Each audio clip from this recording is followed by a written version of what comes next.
Hello and welcome back to Drunken Book Club.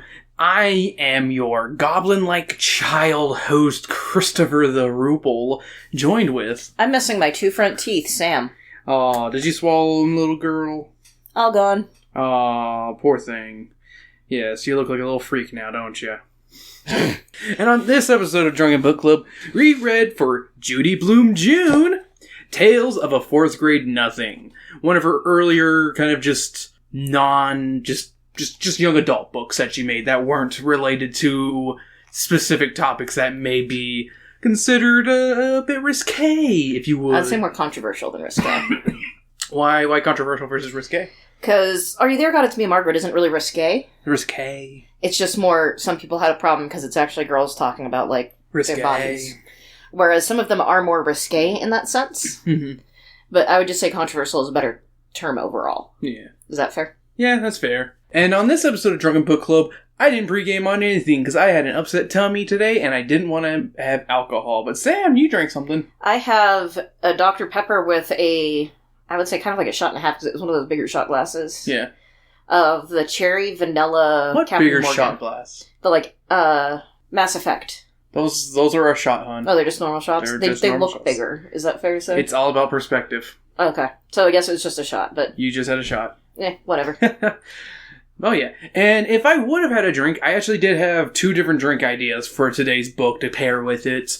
I would have had The Little Devil to kind of pair with Fudge being the most terrible child ever. And to make a Little Devil of your own, if you'd like to at home, it is 1 ounce gin, 1 ounce rum. Doesn't specify dark or light. I used light with mine and it worked out fine, but you could probably use dark as well. A 1/2 ounce of triple sec and a 1/2 ounce of either lemon or lime juice. I used lime, and I also used blueberry gin, and I thought it went down pretty smooth.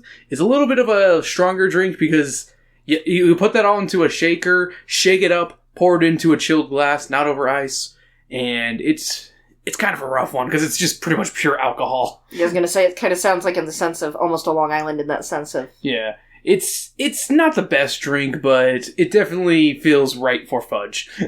Being a little devil himself. And the only other drink I could come up with was going to be the fish bowl, or the turtle bowl, technically, because our hero, Peter, I had to remember his name. Yes, Peter. Peter! I've read 3 different books since this one. Actually, that's not true. I've started reading another book since this one. But Peter wins a turtle, and I was thinking, maybe we could make something related to that.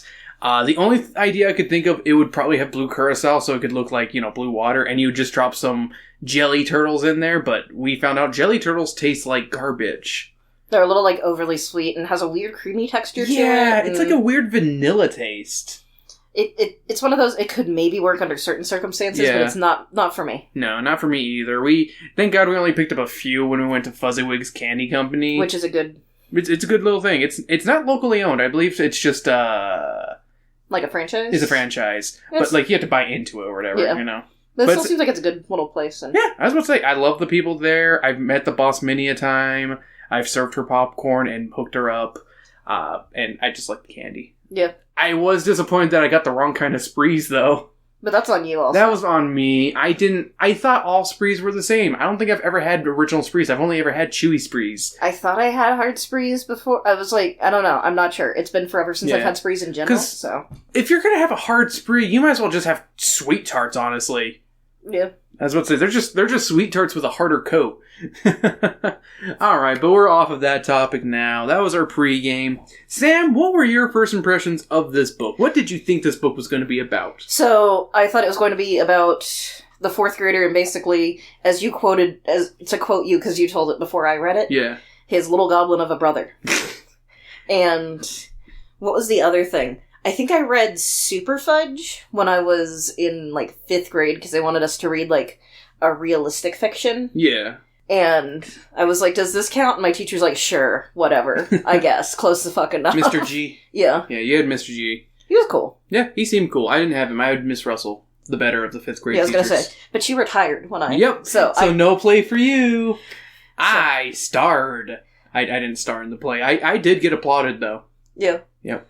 So, but either way. And I bet money that Sam's dad may have actually recorded it, and we never asked him if we did. I don't think... He probably didn't, though. Aww. Partially because, one, that was back in the day with the huge-ass cameras where... I figured he would have done it for, like, funsies or whatever. He usually wouldn't I don't think he even pulled it out for my own recordings until it got to smaller cameras. Gotcha. Like, to be honest. Damn. I could be wrong, though. I need to find that play. Maybe someone, like, recorded it and put it on YouTube. I was going to say... put stuff like that. I found old things from my band days. That's I found fair. the 2008 Wicked, which was honestly the only good band one I was in. So, my first impressions might not be fair to make first impressions on this one, as I actually read this one when I was either in 4th or 5th grade. I'm pretty sure it was 5th grade. So I will abstain from saying anything here. He abstained. I abstain and let Beavis take over. There's a reference to a new Beavis and Butthead episode. You should go watch it. So, Sam, I'm going to describe this wonderful cover. This wonderfully boring cover. We have ourselves the 2003 reprint here. We have a sad, pathetic boy with shaggy brown hair staring at the reader as a goblin child with bright orange hair runs behind him holding a turtle in a bowl over his head. Also, the kid's legs look like they're broken, I'm going to be honest here. It's cartoony. True. It's just weird pants. Also, there are a bunch of juice boxes scattered in the background. It's also Juicio. That's the brand. Yeah. Now that I realize it. Alrighty. Chapter 1. The Big Winner. More like the Big Wiener, am I right? Peter Warren Hatcher is our narrator and protagonist of the story. He's the big winner at Jimmy Fargo's birthday party. By being the closest to guess how many jelly beans were in a glass jar, Peter wins a tiny pet turtle that he names Dribble. I kept wanting to say Dribbles. No, I kept thinking Dribbles, even though I'd see Dribbles. Right, it's Dribble. Dribbles. Tin cups. Tin cups. that's the vibe. Peter's mom isn't too thrilled with him having a smelly turtle as a pet, but she lets him keep it as long as he takes care of it. He says that mom may be a nag, but his biggest problem in his apartment is his 2.5-year-old brother Fudge. Which, when you look at this cover, that is not a 2.5-year-old. That looks like a 4-year-old. I was saying 4, yeah. Maybe 5 if we're being generous. Like tops, yeah. We also learn his dad works for an advertising company, and his latest commercial was for a juice brand called Juicio. More on that right now. Chapter 2, Mr. and Mrs. Juicio. The president of the Juicio factory, Mr. Yarby, is coming to New York, and Peter's father has invited him and his wife to crash at their place. This means Fudge has to sleep in Peter's room, much to his disdain. Because Fudge talks in his sleep and slurps on his hand as well, much like Sam does. I do not slurp on my hand. You slurp on your hand. It makes me... See, I laugh at it when I'm awake, but when I'm trying to sleep, awful. Just awful. Sam, that's my dick. You would not be complaining. Yeah, I would, with that awful noise. Sure, that's a horrible noise. Ah! Horrible noise. You bit off my foreskin. You don't have foreskin? Shh, I have 5 skin. Sounds... Wait, is that condition where you can't... Shh. Phimosis or whatever? Shh. Peter tries to convince his mom to let him sleep in the living room, but she doesn't let him. Peter starts getting the place looking nice. Mom starts getting the place looking nice and cooking dinner for them tonight. She even places flowers as a centerpiece. Later that day, 2 flowers are missing. It turns out Fudge ate them, and Mom had to pry his mouth open like a dog to find that out. Peter decides to try rose petals to see if it tastes good. It does not. Have you ever done that before? Like, trying something because someone else did, or it was in a book? Like, something like that? Yes. What? So, one of them that I can remember is when everyone was licking the fucking Switch cartridges. Yeah, I mean, you couldn't help yourself. That was just, like, everyone had to do it. For me, I was like, it tastes like bad plastic. Like, yeah. That's it. No, there's definitely a bitter taste to it. I didn't really get it, but maybe, I don't know. Maybe I just got a bad cartridge. I tried Play-Doh. I think I tried it once. Yeah. And it's salty because your hands are all up in that shit. I remember one of the times, I think it was in high school, the teacher was like, love of God, don't eat Play-Doh. Everyone has touched this fucking Play-Doh. That is how you get sick. It's non-toxic. I don't care if someone's touched it. A million kids have touched it. I was gonna say, it's toxic not because of the Play-Doh, but because of the bacteria. Dad finally arrives with the Yarbies, and Mrs. Yarby is in love with little Fudge. She even has a present for him, a wind-up toy train that makes plenty of noise. She also has a present for Peter, a picture dictionary that is definitely not right for how old he is. So I already know Sam has an answer to this one, but has anyone ever gotten that age-inappropriate present before? So many fucking times. Yeah, I'm sorry. I was the youngest girl, so they always wanted to give me, like, really girly shit, and I was never a super girl, like...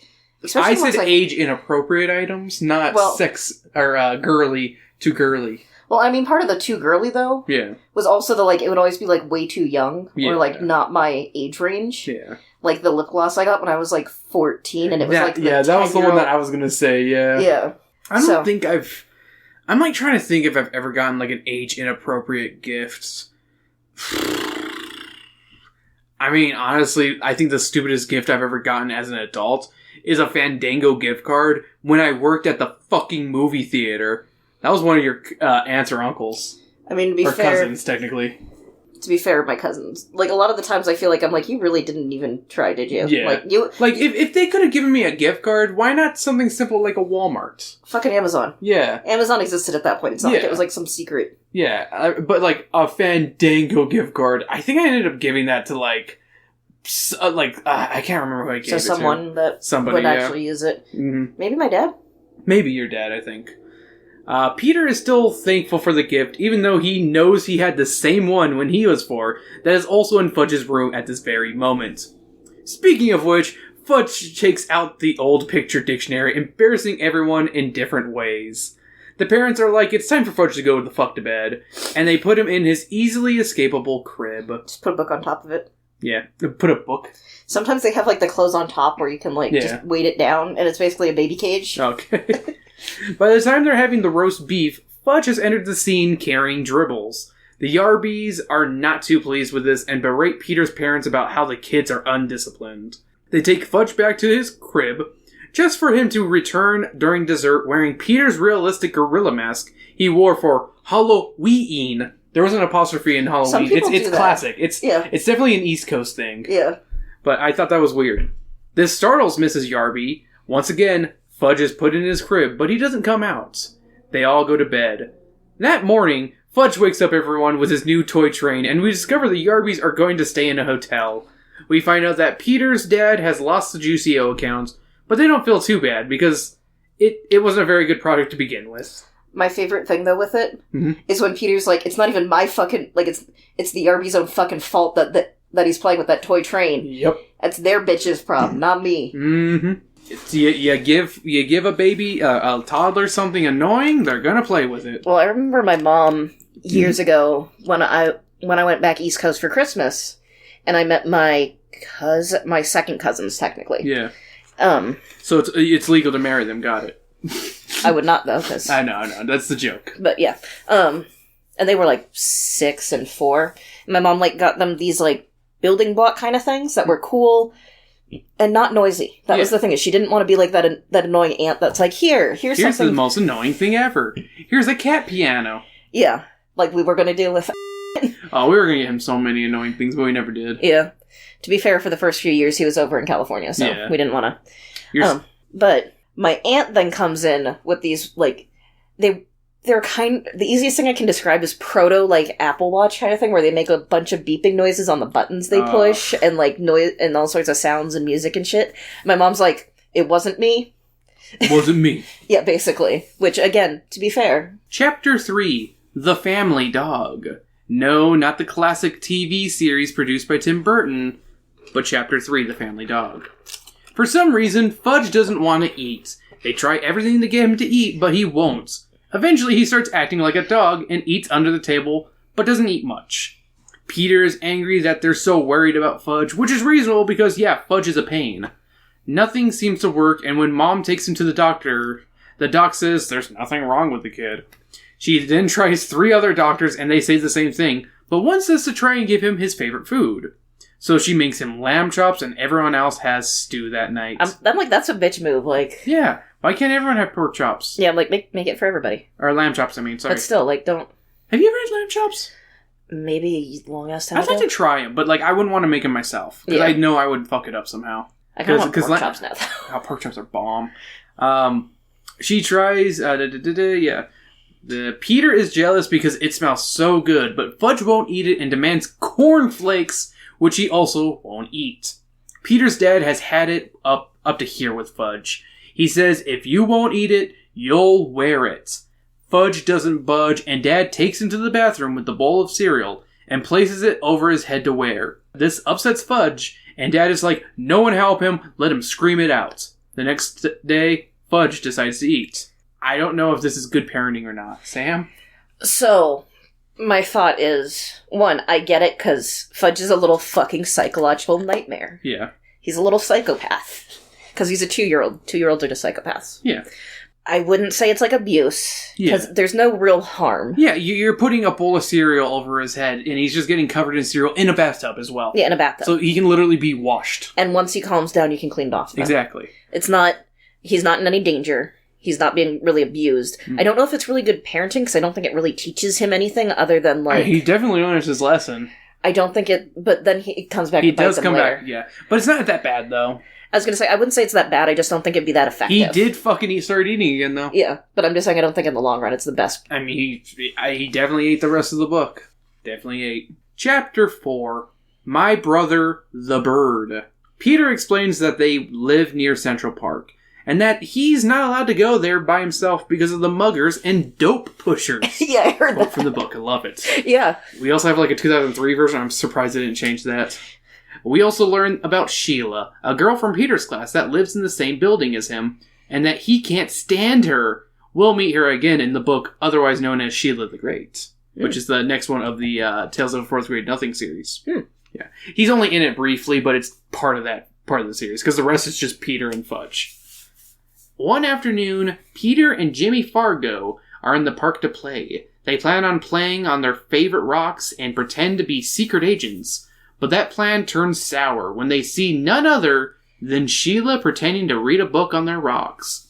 They try to shoo the girl away, but she won't budge. Then suddenly, Fudge and Peter's mom appear. She can't seem to keep Fudge close as he keeps chasing birds to try and catch them. Sheila offers to watch Fudge for her, and Mom surprisingly accepts this offer as long as Peter and Jimmy help out too. And I'll be saying this quite a bit. Peter reluctantly agrees, and Sheila is put in charge. I feel like that's like the colon of the book of Tales of Fourth Grade Nothing, Peter reluctantly agrees. Yeah. That is the through line of this book. That's the theme of the book. Reluctance. Yeah. You do shit for your little brother even if you fucking ate it. Yeah. Sheila offers to oh wait, sorry, I'm at the wrong spot. They're told to go to the playground so that Mom can find them quickly, so they do. When they get there, Sheila decides she'd rather give the boys cooties by touching them instead of watching Fudge. The boys retaliate by holding her down and giving her cooties right back by pissing on her. No.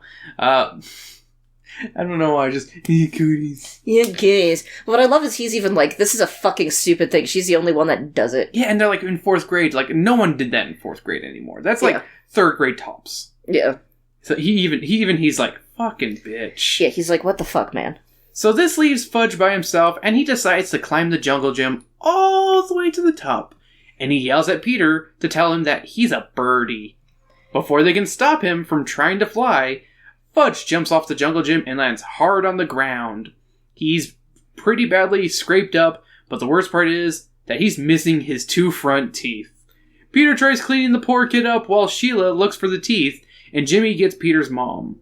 Mom gets there in no time, and they take the poor crying Fudge home. When they get home, Mom is pissed at Peter, who, in all fairness, wasn't in charge of Fudge, and he says so. Peter is really upset at his mom and believes she no longer loves him because she has Fudge in her life. I mean, if we all had Fudge in our life. Real Fudge, not this kid. Yeah, I was gonna say actual Fudge, I mean. The next morning, Mom says she's sorry about how she reacted towards Peter for the incident. Peter knows that she really does love him. Aww. So, my thing is, though, I'm not the older child, so I can't speak to this. Yeah. I was the Fudge, like, let's be real here, we were both the Fudge at some point. Yeah. But after you hit that, once you grow out of the Fudge age and you're no longer, like, the cute thing everyone goes, oh, look how cute you are! I get that feeling of the, like, oh, I'm sorry, fuck me for existing. Yeah. I never escaped that. I was always whooped. Because my mommy almost killed me when I was 2. Because of the car crash? Yes, near fatal car accident. No, I'm just... The way you said that... I had this, like, almost weird... Killed you like she was, like, gonna drown you in the bathtub kind of kill. Me. Not, like, accident. Yeah, no. I feel like that's why I'm the favorite. Because my mom... Weird tangent here. But, like, I slept with my mom in the bed for, like, the longest time. Like, I think until, like, I was at least 5. And, like, I finally got my own bed when I was, like, 5 or 6. But I think it's because my mom was very protective of me because we both nearly died. Yeah. You know? I feel like she made up for it by being love. And then I got fat and I was like, Mama, can I have the hot dog? And she was like, here you go. And I was like, oh, I'm joking. Mama. Actually, I didn't get fat till I was like 6.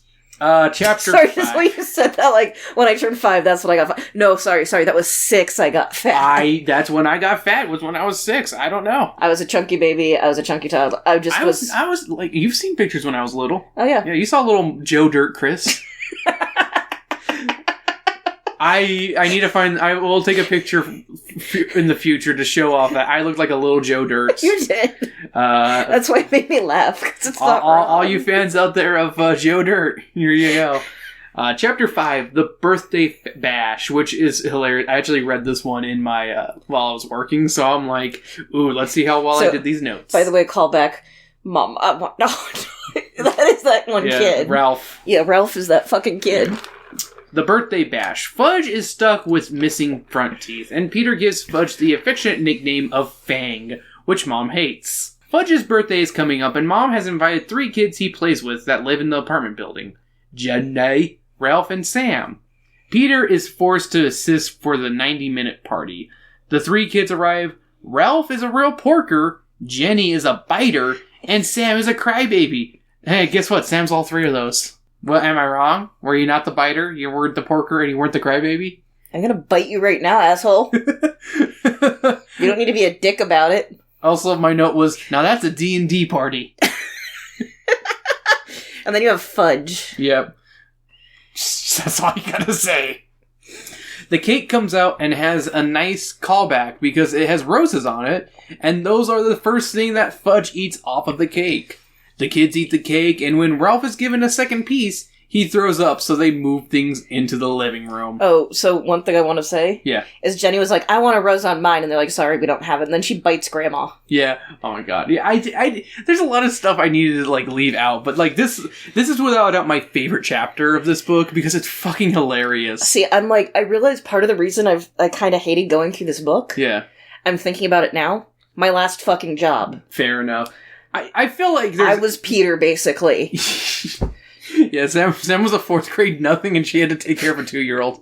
That was a lot of time. And the mom just being like, why aren't you doing anything? I feel like we've had enough time that you can say what your old job was. You're not going to go back there. Oh, fuck no. I couldn't go back to there. I used to work in DCS investigations, and then I was a visit aide. And, God, I hated it. Yeah. Not going back. Nope. Even if I lost my current job, I would go to something else. Yep. Alrighty, so where did we leave off? He threw up. So they move things into the living room, and Fudge opens his presents. Sam is scared by 2 of them, and said that Fudge doesn't like his present, which is another picture dictionary. The kids are then given balloons to dance with, but seem confused by the objects. Peter is then forced to show them what to do, and the kids excitedly dance and start causing a ruckus that gets their downstairs neighbors' attention. Eventually, Mom decides to have them settle down with a nice story. Ralph falls asleep, and Mom isn't sure what to do now. She then asks Peter to show off dribble, and he reluctantly agrees. The reluctantly agree. If you're doing a drinking game, every time Peter reluctantly agrees. Yeah, every time I say the words reluctantly agrees. Take a shot, and then you die. Yeah, just take a drink. It's okay. The toddlers are absorbed by dribble, and Jenny asks if he makes, and Peter isn't sure what she means, and she demonstrates what she means and pisses herself. On purpose. On purpose. Well, yeah, no, she did it on accident. I mean, she's 3. Like, she could have pissed herself on accident. Ever known a kid who would piss themselves on purpose? I did at my internship. Sorry, just when you said that. I know an adult that did that.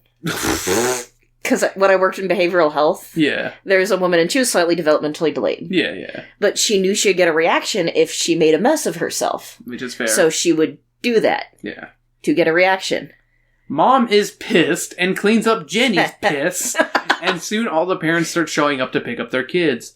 And that ends the birthday party to end all birthday parties. Not a birthday party until a kid pisses themselves on purpose. Yeah, boy. That's why I pee myself as soon as we get there. To really show how good of a party it is. See, I'm just thinking of us, like, going to D&D, and then we open the door, and you just, like, are staring at Elise. I'm just like, yeah, we're gonna have a good time! Look! And then I just piss myself. And I'm wearing my dark pants, too, so it's not that noticeable. Until a puddle. So, I don't think I'd make... Well, I guess I would make a puddle. Depends. Yeah. Depends. Yeah. No, it depends if I'm wearing Depends, yeah. Chapter 6. Fang hits the town. I love the name, Fang. On Saturday, Fudge has another dentist appointment to make sure his mouth is healing okay. Mom wants to make a day of it, and Peter, yet again, is like, fuck. Okay, I reluctantly agree. I actually didn't put reluctantly agree. So they go... He does reluctantly agree, because he's like, I don't want to fucking go. He reluctantly agrees 2 more times in this chapter. Don't worry. So they go to the dentist's office, and when they get there, Fudge is admitted, but the doctor has one rule. No moms in the examination room. He wants to finger them in privacy. Sam didn't like my joke. Just... After some time, the nurse comes out and has a request for Peter. Apparently, Fudge won't open his mouth for the dentist, and they want Pete to show Fudge how it's done. It ends up working, and they head to Bloomingdale's to go shoe shopping. Peter gets new loafers, and they try getting Fudge some new saddle shoes, but the kid doesn't want them. Which, I'm like, dude, I looked up what saddle shoes are. They look pretty tight. Yeah, I was going to say, I decided to look it up because I'm like, I was making sure and I was like, damn, I wanted some of these. Yeah, they're cool. I like these. Yeah, I wouldn't mind I work in a job that requires dress shoes sometimes, but now that I wear a fucking polo, it doesn't matter what kind of shoes I wear, so I'm going to continue wearing shitty-ass Skechers. Yeah, so I could wear them for like for the few times I have to go to dress shit, but 90% of the time I'm using. So Fudge wants loafers like Peter, but loafers don't come in his size, so they come up with a plan to fool him into getting saddle shoes by having Peter pretend he's getting some. The plan works, and they finish up by having lunch at Burger Heaven. Fudge acts up, Peter chokes on his pickle, and nothing really eventful happens. Yeah. Chapter 7. The Flying Train Committee, aka my least favorite chapter, personally. Yeah. Yeah, I did not care for this. I thought it was a very boring chapter. Maybe it's because it revolved around Peter. Well, that and it was also just kind of like, Sheila's a bitch. Peter's like, can you not be a bitch for 5 seconds? Yeah. Then she's like, fine. And then Fudge, and everyone's like, where's Fudge? And then Fudge is like, I'm fucking something up. In January, Peter has to do a project with Jimmy and Sheila about transportation. They meet up at Peter's place to work on it every Tuesday and Thursday. Peter and Jimmy are in charge of the poster while Sheila makes the booklets. They keep everything in Peter's place and do their best to work with one another. When it's almost done, Peter finds that Fudge has completely ruined the poster. Angry, he shuts himself in his room, wishing that Fudge was never born. Mom spanks Fudge and promises to buy him a new board tomorrow. The kids finish the work and get good marks. Sadly, Fudge happens to get into the supplies that were under Peter's bed again, and he gives himself a haircut, making him look more and more goblin-like by the day. Dad installs a chain latch that Fudge can't reach onto Peter's door. Yeah, no. Chapter 8, the TV star. Sorry, just so you said that, I'm just like I know the foreshadowing. Yeah, but yeah, you read the fucking book. Yeah. There's a lot of foreshadowing. Like, I kind of like that. I think there's some decent foreshadowing in this. Yeah. I don't think it's a bad book. I just don't think it was necessarily a book I liked, if that's fair to say. That's fair to say. Yeah, we're getting there. We're almost done with the chapters. There's only 3 more chapters. Like I said, Chapter 8, the TV star. Peter has a new baby cousin, and Mom is going over to her sister's place in Boston to help her out for the weekend. Dad takes Peter and Fudge to the office that Friday since Peter is off from school. While at the office, Dad leaves the kids with his sexy secretary. I like that I put sexy secretary. She starts giving them a tour of the office when they stop near a group of kids and parents. They're there to try out for the Toddle Bike commercial. A large cigar-chomping man named Mr. Vincent, the president of the Toddle Bikes, comes out and doesn't like any of the kids. But when he sees Fudge, he immediately takes a shine to the kid and wants him for the commercial. Dad doesn't want Fudge for the commercial, but Mr. Vincent says, "The kid is in the commercial, or I leave." Dad is apprehensive at first, but agrees on one condition. They shoot the commercial today. They agree. Peter also name drops part of the book title. That he's a 4th grade nothing. Yeah. That afternoon, they try filming Fudge, but the kid won't ride the bike. They try bribing him, but it doesn't work, so they pull out the Peter card. Peter reluctantly rides a bike meant for toddlers and makes Fudge jealous of the idea. And as always, it works. Peter is the true hero and gets a juicy kiss from the secretary right on the penis. Yeah, you're not 4th grade nothing anymore. Chapter 9. Just another rainy day. On Saturday, it's raining and Dad is unsure of what to do with the kids, so he takes them to a movie. And Peter's like, he is too young for a movie. This goblin-ass child cannot sit through a fucking movie, Dad. Oh, I'll get into my question there in a second. They go to see a movie called A Bear's Life and have some difficulty with Fudge, as he won't stay quiet and throws his popcorn. But once the movie starts, Fudge is enamored by the feature.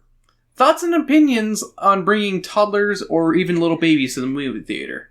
If they're an infant, I get the need to want to go out after, like, having a kid and you have, like, 3 hours of sleep and no time to yourself. Yeah. Get a grandparent, get a babysitter for those couple of hours. Yeah.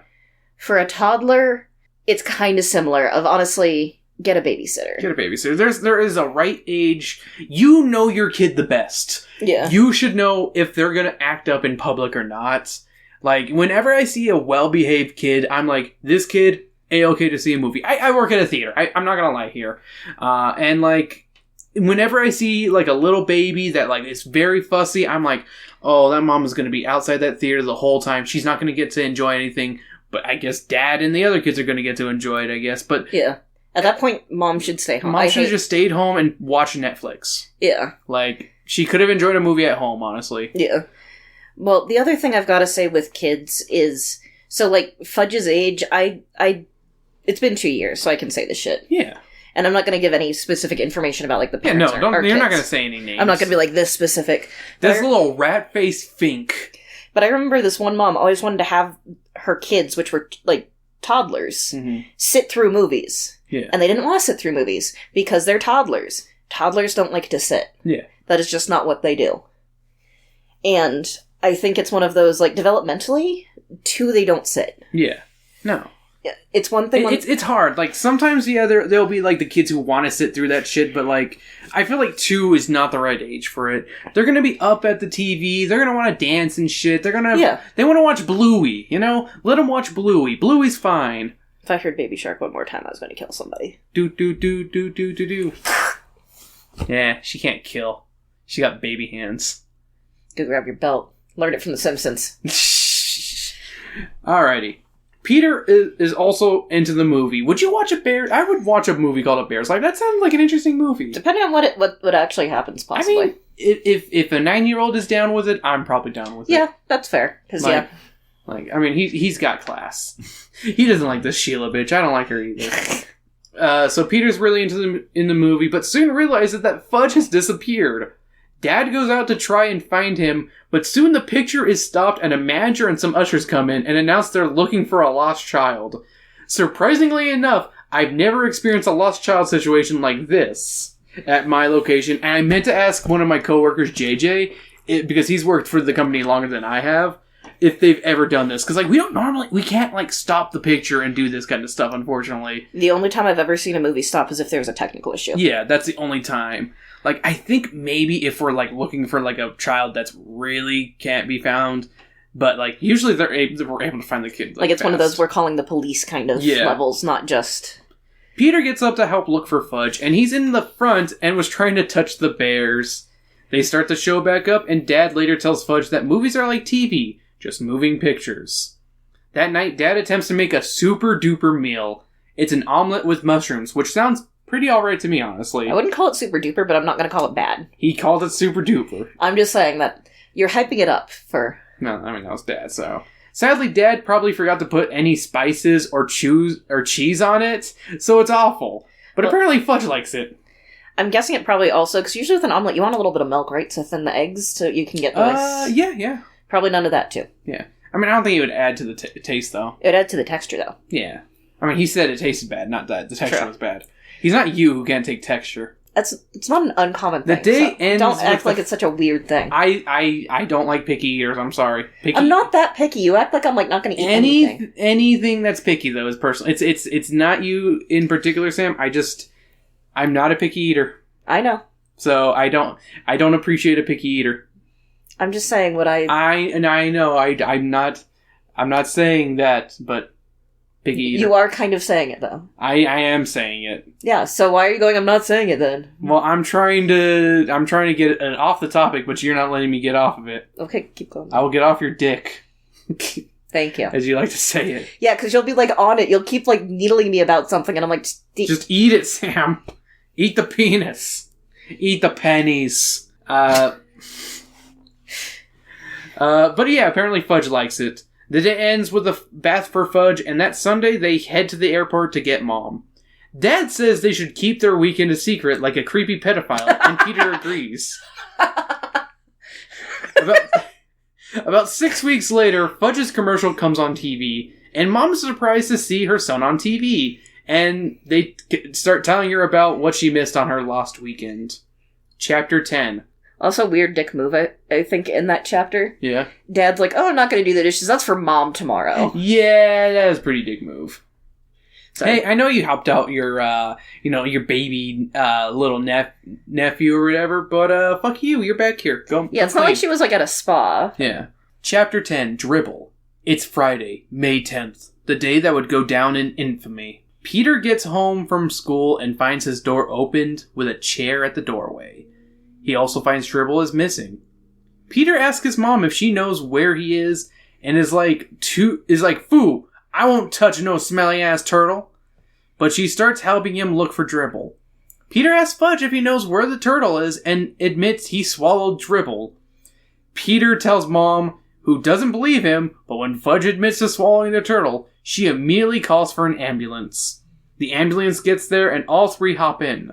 The paramedic asks what seems to be the problem, and Mom says he ate a turtle, and she gets the best reaction from them, where he says, "He what?" Yeah.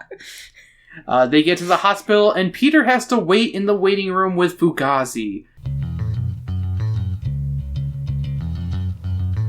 Finally, Dr. Cone and Mom come out and tell them that Fudge is going to be shitting his brains out soon and passing Dribble. Peter wants to know if Dribble is alive, and they say he's going to need a new turtle. I'm like, that's, like, at least the doctor's honest and isn't going to be like, oh no, your turtle's fine. It's like, no bitch, that thing's dead. That thing's dead. Also, the other thing that I'm like, what pisses me off is Mom being like, you're worried about that right now? It's like, I'm sorry. I wasn't the one that wasn't watching the fucking child. Peter is heartbroken. It takes until Sunday for Fudge to pass the turtle. Fudge arrives home and Mom and Dad have gotten him a bunch of gifts. But there's also a gift for Peter. It's a new dog, to make up for losing his turtle. Peter names the dog Turtle. The end. Aww. Yeah.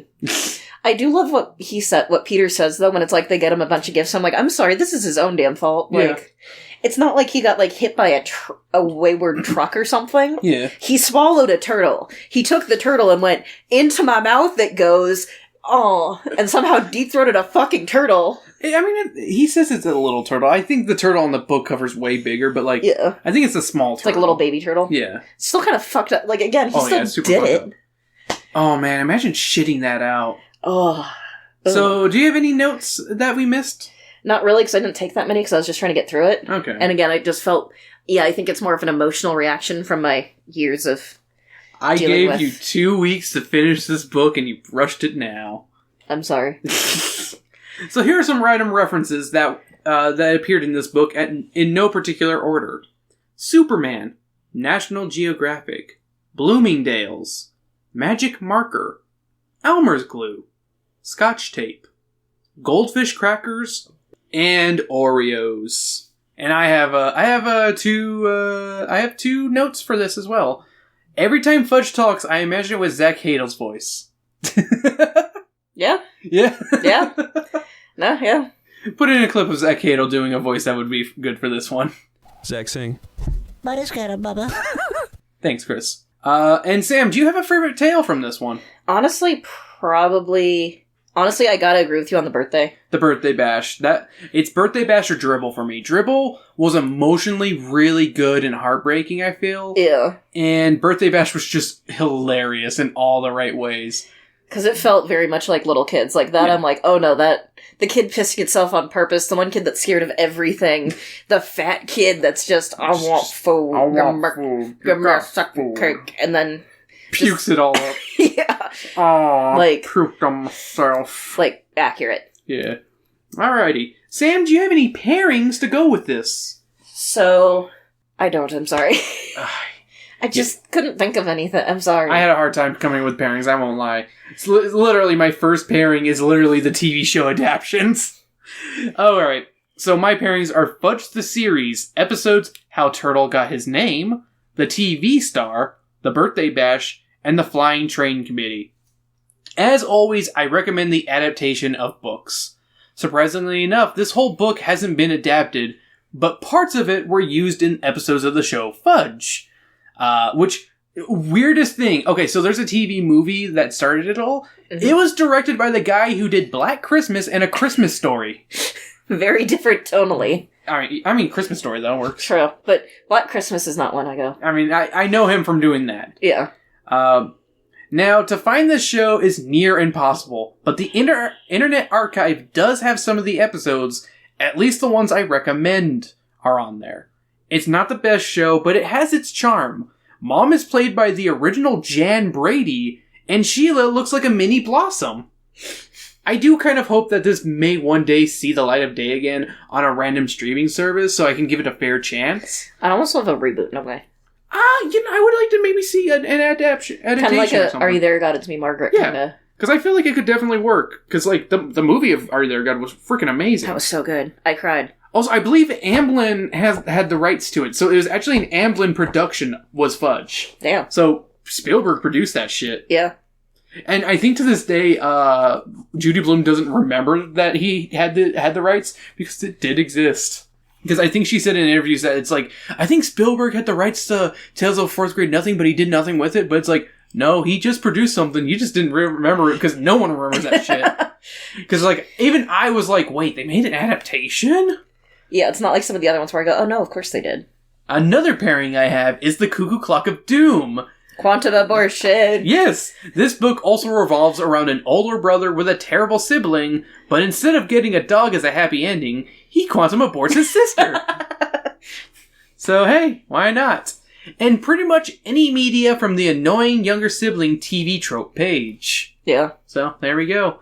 I came up with some good ones. Yeah, you did. Quantum abortion. Quantum abortion. Quantum abortion.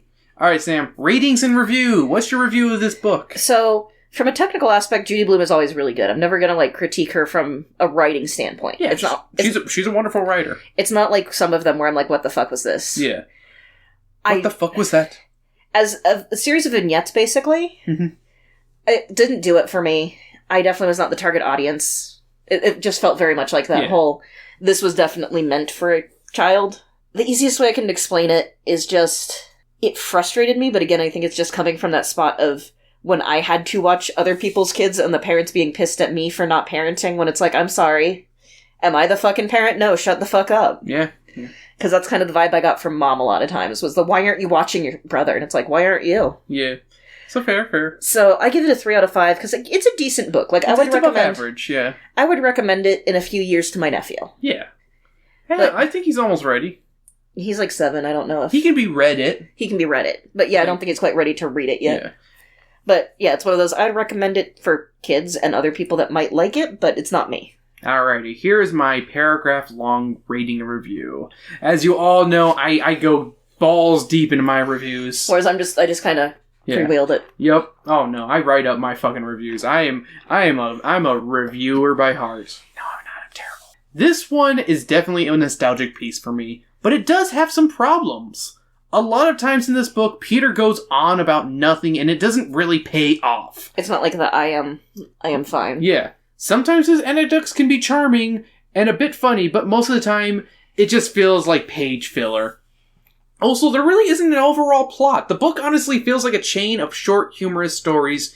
Vignettes, as Sam put, I actually really like vignettes. I was sad I didn't use that one. Is that a bad thing? No. I wasn't promised a book with a deep plot. I was promised Tales of a Fourth Grade Nothing, and that's exactly what I got. Yeah. It's literally right on the cover. It's Tales. You know? I will admit the last chapter did have me tearing up a bit, so I'll give it some emotional points for that. But overall, it was a fine book, but not one of Judy Blume's best. But it is good. There's a reason why Fudge and Peter return for more misadventures. I give Tales of a Fourth Grade Nothing 3.5 half-digested turtles out of 5. Rip dribble. Rip indeed. Press F. Press F. F in the chest for... Yeah. Alright, thank you for joining us this week on Drunken Book Club. I really hope you guys enjoyed this one. I love doing a Judy Blume book on Judy Blume June. Maybe one of these years, maybe next year when I actually plan it out better, we can do actually more than one Judy Blume book in Judy Blume June. Yeah. Who knows? We'll see. We'll see. We will see.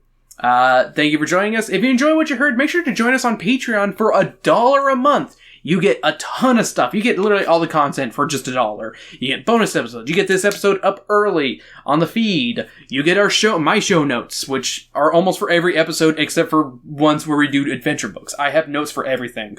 So cool. And it's all for $1. And you can also join us and recommend us books and stories. That's the big thing. For $1, you can recommend us whatever, and we will read those books either eventually or immediately, depending on scheduling. It's pretty much depending on scheduling for the most part, or if you pay us more. Hey, I hate to be that guy, but it's like, hey, if you paid me more, I will definitely take your. It'll go to the head of the. It'll definitely go towards. It'll be like the front of the line. Yeah, I was about to say, it's like, oh, I was gonna read this really cool book, but you know what? We're gonna do this one instead. Sorry, Charlie and Choco Factory, you're tossed out. Here, we're doing this instead. So it's patreon.com/drunkenbookclub. Join our one patron, Trey, there, and be cool. You can also follow us on Twitter at DBC_pod, where I share these episodes and retweet fun stuff and show how leftist we are. Yeah. Sam. You can find me on Twitter and every so often at Tumblr at Berserker Rose. And you can find our good friends, Weiss and Brandon, who couldn't join us today. Well, I didn't invite them. I was about to say, when it comes to certain books, I'm like, I know Weiss can't read this stuff because he can't read. He never read 3 pages of Sonic the Hedgehog. That's next week for people to learn, not this week. Sorry. Do you want No, I'm not going to bleep that out. They can learn. I mean, we literally recorded every single June book. Drunken Book Club episode by the 3rd of this month, so I'm A-okay with saying that. But yeah, I was about to say, I love Weiss to death, but he doesn't like to read all that much. Like, it's hard for him to get into reading because he has really bad ADHD. Mood. So, yeah. I was about to say, Sam, I wouldn't have picked on you if you didn't finish the book. You should know this by now. I probably would have picked on you because we all would've. picked on Weiss. And Brandon didn't get a chance to read it because he didn't get the book. I mean, that's fair, though. And also, I don't think you could pirate that Sonic the Hedgehog book. Whereas this one, I'm pretty sure you could pirate. Oh, definitely. I mean, I bought this used. I'm not going to lie here. I have not bought a new book in a very long time. I mean, I have, but it's not for Drunken Book Club. Yeah, not for Drunken Book Club, I mean. Yeah, for me, I personally have bought, like, I'll buy and support plenty of people. But when it comes to Drunken Book Club, we mostly go with used because a lot of these books are really old. Yeah, I was going to say, because this is the reprint. Yeah, I was about to say, this is a reprint from 2003. This was the cheapest version. That's why we went with this one, because this one was $2 at Bookman's. Yeah. We have 2 different versions of Are You There, God, It's Me, Margaret. Because I wanted to see the differences. And there weren't that many. Yeah. Surprising. There was no period belt. Oh, yeah. Yep. But you can find our friends, Weiss and Brandon, at Aldrich Maid, M-A-I-D, on Twitter for Brandon, and Weiss at Forced Left Hander, drop the E on Hander, and he's on YouTube, Instagram, and TikTok, actually. Check out his TikToks, because his wife, Noelia, is definitely forcing him on there. Sorry, just so you say that, just, like, he's like, sorry, just like he's trying to do a dance or something. Yeah. Just doing his and she's like, dance. Do it. Do it for the vine. Do it for the vine. And he's like, the vine doesn't exist anymore. Alrighty, guys. Sam, do you have a song that we should go out on? I have a song idea. A song by the band The Turtles. Yeah? Yeah. How about the So Happy Together? Yeah. Even though I fucking hate this ba ba ba ba ba ba ba ba ba ba ba ba ba.